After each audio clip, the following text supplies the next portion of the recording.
बिछ गए सियासी विसार, खेला जा रहा है सियासी खेल, जारी है वार पलटवार। शह और मात के खेल में बनाई जा रही है रणनीति। कौन पड़ेगा किस पर भारी, कभी भी सिर्फ हस्तक्षेप.com पर अमलेंदु उपाध्याय के साथ।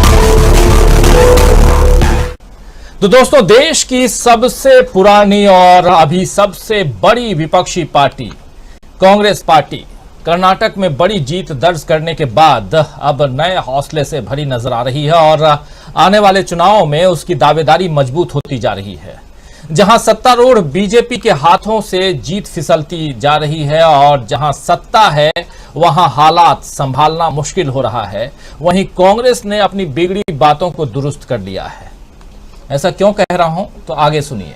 इसलिए क्योंकि कल ही राहुल गांधी ने दावा किया था कि कर्नाटक के बाद अब कांग्रेस मध्य प्रदेश में बड़ी जीत के लिए तैयार है। तो वहीं आज ही नहीं बल्कि कल कह लें तो ज्यादा बेहतर होगा, कल देर रात राजस्थान में गहलोत और पायलट के बीच तनातनी को देखकर जो कांग्रेस विरोधी खुश हो रहे थे, उन्हें भी बड़ा झटका लग गया है।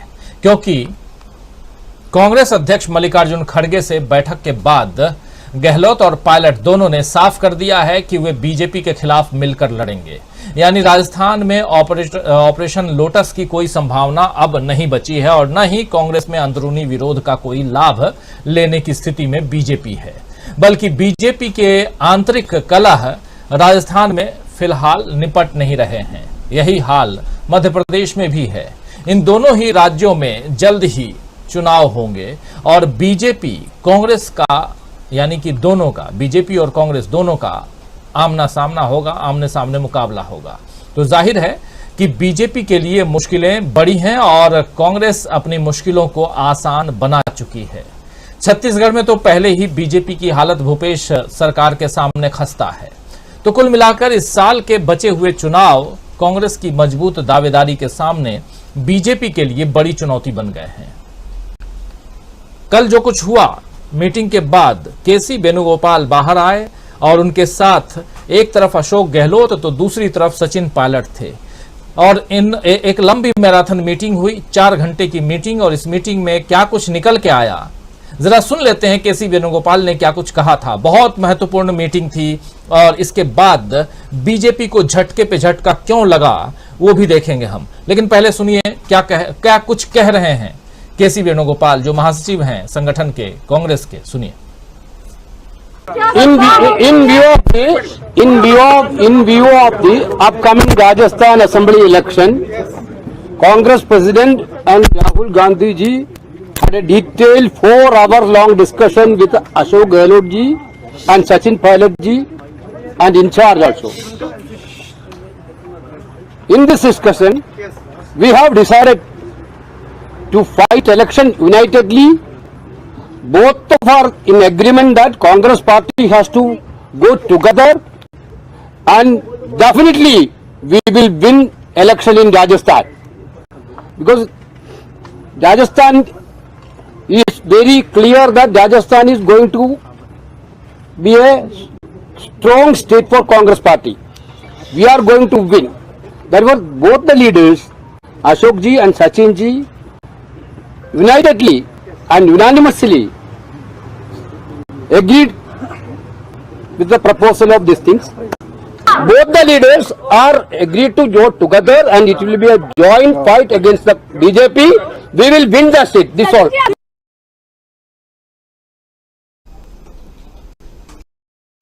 तो सुन रहे थे आप केसी वेणुगोपाल को। बोथ द लीडर्स यानी सचिन पायलट और अशोक गहलोत दोनों साथ साथ चुनाव में जाने के लिए तैयार हैं। तमाम बातें इन लोगों के बीच जो भी गलतफहमियां थी वो सब दूर कर ली गई हैं और ये 4 घंटे की मैराथन मीटिंग, राहुल गांधी भी उस मीटिंग में थे, केसी वेणुगोपाल थे और साथ साथ मल्लिकार्जुन खड़गे की लीडरशिप में ये मीटिंग हुई थी।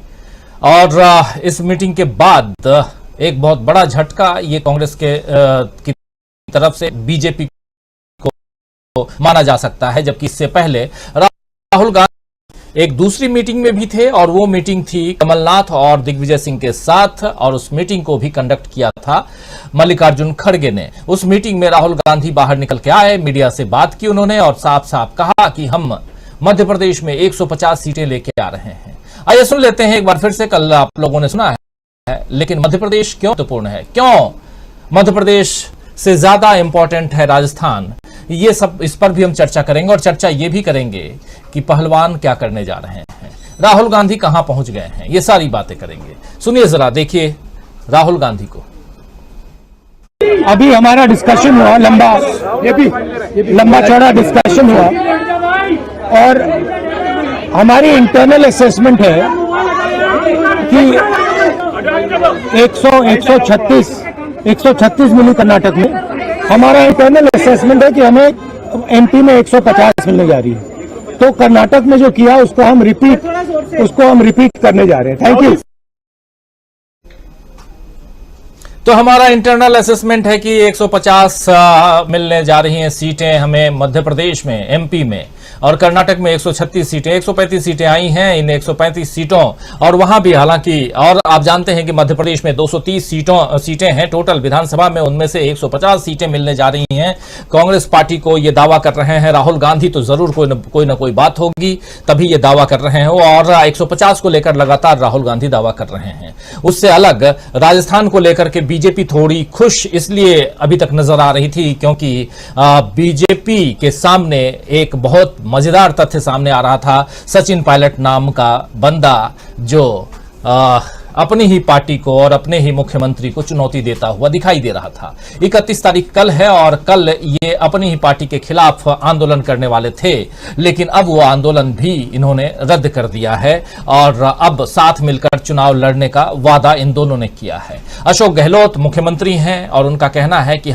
मैं 3 बार का मुख्यमंत्री रहा, 3 बार केंद्र में मंत्री रहा। कांग्रेस ने, खासकर सोनिया गांधी ने, राहुल गांधी ने, प्रियंका गांधी ने, इन सब ने मुझे बहुत कुछ दिया है और मुझे इससे ज्यादा कुछ नहीं चाहिए। तो कहीं ना कहीं यहां संतोषजनक स्थिति में पहुंचते हुए और अपने आप अपने पदों पर रहते हुए संतोष करते हुए नजर आ रहे हैं अशोक गहलोत। तो दूसरी तरफ जो पदों की उम्मीद लगाए बैठे हैं अलग अलग, यानी मुख्यमंत्री जल्दी से जल्दी बन जाऊं और भी दूसरे पद मिल जाएं, वो है सचिन पायलट। तो सचिन पायलट क्या अपने आप को कांग्रेस के साथ रख के आगे चलना चाहते हैं या खुद का हश्र मध्य प्रदेश में बीजेपी के खेमे में पहुंचे ज्योतिरादित्य सिंधिया की तरह करवाना चाहते हैं? ये तो आने वाला वक्त बताएगा, लेकिन आज की तारीख में एक बहुत बड़ा झटका है जब ये दोनों एक साथ हैं और एक मंच से ये कहा जा रहा है, ऐलान किया जा रहा है कि दोनों नेता यानी सचिन पायलट और अशोक गहलोत साथ साथ मिलकर चुनाव लड़ने के लिए तैयार हैं। मतभेद दूर हो गए हैं 4 घंटे की मैराथन मीटिंग के बाद। इधर राहुल गांधी इस मीटिंग के बाद आज दोपहर निकल गए इंडिया से अमेरिका की यात्रा पर, और वहां अमेरिका में राहुल गांधी की यात्रा की जोरदार तैयारियां हो चुकी हैं। कल 30 तारीख है, आज 30 तारीख है, कल 31 है, लेकिन अमेरिका में आज रात को 30 तारीख, अभी जब हम चर्चा कर रहे हैं तो अमेरिका में सुबह का समय है और 30 तारीख है। राहुल गांधी पहुंचने को हैं। थोड़ी देर बाद राहुल गांधी की बैक टू बैक बहुत सारे प्रोग्राम होने हैं। कुछ दिनों तक राहुल गांधी का अमेरिका दौरा छाया रहेगा, यह भी तय है। बीजेपी के लिए तो स्थिति ऐसी है कि राहुल को घेरने के चक्कर में वो खुद घिर जाती है। कैम्ब्रिज के बाद जो भी विवाद खड़ा करने की कोशिश बीजेपी ने की, उसका चुनावी फायदा उसे नहीं मिला, और खासकर हमने देख लिया कर्नाटक में। विधानसभा चुनाव के बाद जब लोकसभा चुनाव में बीजेपी फिर से जनता के सामने जाएगी तो उसे बहुत से सवालों के साथ इस बात का सामना भी करना पड़ेगा कि पहलवानों के साथ जो कुछ हुआ और पहलवानों का साथ न देकर क्यों यौन शोषण के आरोपी के साथ बीजेपी खड़ी है। ये सवाल तो पूछे जाएंगे कि यौन शोषण के आरोपी बृजभूषण शरण सिंह के साथ बीजेपी क्यों खड़ी है और क्यों पहलवानों का साथ बीजेपी नहीं दे रही है। आप जानते ही हैं दोस्तों कि आज इंसाफ की गुहार लगा रहे पहलवानों ने गंगा में अपने मेडल को बहा देने का ऐलान कर दिया। गंगा में तो मौत के बाद अस्थियां बहाई जाती हैं, तो क्या ये उम्मीदों की अस्थियां हैं? मां गंगा का बेटा खुद को कहने वाले मोदी जी उन बेटियों की उम्मीदों को गंगा में बहने दे रहे हैं, तो क्या इनके साथ बीजेपी के सत्ता में लौटने की उम्मीदें भी बह जाएंगी? सवाल तो बहुत बड़ा है। जंतर मंतर से उखाड़ दिए गए पहलवानों की निराशा क्या बीजेपी की सत्ता वापसी की कोशिशों पर भारी पड़ेगी, या जिस तरह किसानों के सामने बीजेपी को झुकना पड़ा था, मोदी जी को कहना पड़ा था कि मेरे से ही कोई गलती हो गई थी, उसी तरह पहलवानों की मांग के आगे मोदी जी झुकेंगे? क्या देश का मौजूदा सियासी माहौल बीजेपी की कमजोर होती पकड़ की निशानी है? सवाल बहुत हैं दोस्तों, उन सवालों का जवाब ढूंढने की कोशिश करेंगे इस चर्चा के दौरान। जो तस्वीरें आप देख रहे हैं, विजुअल देख रहे हैं, ये आप देश को गौरवान्वित करने वाली बेटियों की, उन पहलवानों की तस्वीरें हैं जो आप राइट साइड में देख रहे हैं। ये अपने मेडल को बहाने के लिए, गंगा में बहाने के लिए जा रहे हैं। तो वही कह रहा हूं, जहां अस्थियां बहाई जाती थी वहां अगर आप उम्मीदों की अस्थियां बहाने जा रहे हैं, ये उम्मीद ही नहीं, ये हकीकत है। ये जो मेडल आप देख रहे हैं, इन मेडल को बहाने आप जा रहे हैं, तो इससे दुखद कुछ नहीं हो सकता। और इस पर भी प्रधानमंत्री की चुप्पी क्या कुछ कहती है? क्या ये जो झटके पे झटका कांग्रेस दे रही है, उससे प्रधानमंत्री नरेंद्र मोदी उबर नहीं पा रहे हैं? क्या जो झटका कर्नाटक में लगा है और उसके बाद 150 सीटों का झटका देने की तैयारी में राहुल गांधी मध्य प्रदेश में और कांग्रेस में भी दोनों की जो फूट थी, उन दोनों में भी सुलह करवाकर राहुल गांधी तो विदेश निकल गए हैं, लेकिन यहां एक बहुत बड़ा झटका देकर निकले हैं क्या प्रधानमंत्री नरेंद्र मोदी को? वो सिंगोल काम नहीं आएगा क्या प्रधानमंत्री नरेंद्र मोदी को? बहुत सारे सवाल हैं, सवालों का जवाब ढूंढने की कोशिश करते हैं। आइए, हमारे साथ कुछ वरिष्ठ साथी जुड़े हुए हैं, उन सबसे आपका परिचय करवाता हूं। आगे बढ़ते हैं और इस कार्यक्रम को अब संचालित करने की अनुमति भी चाहता हूं। आप सबसे बहुत बहुत धन्यवाद देना चाहता हूं। आप तमाम साथी हमारे साथ जुड़े हुए हैं। शकील अख्तर जी इस वक्त हमारे साथ जुड़े हुए हैं, सुनील शुक्ला जी हमारे साथ जुड़े हुए हैं, धनंजय कुमार जी हमारे साथ, प्रोफेसर अखिल स्वामी जी जुड़े हुए हैं, हमारे साथ जुड़े हुए हैं प्रशांत टंडन जी और अमलेंदु उपाध्याय जी। आप सबका स्वागत है, तहे दिल से स्वागत करता हूं और तहे दिल से स्वागत इस्तकबाल आप तमाम दोस्त साथी शुभचिंतक आप सबका भी जो अब तक जुड़ चुके हैं, जुड़ने वाले हैं इस कार्यक्रम में। अलग अलग चीजें,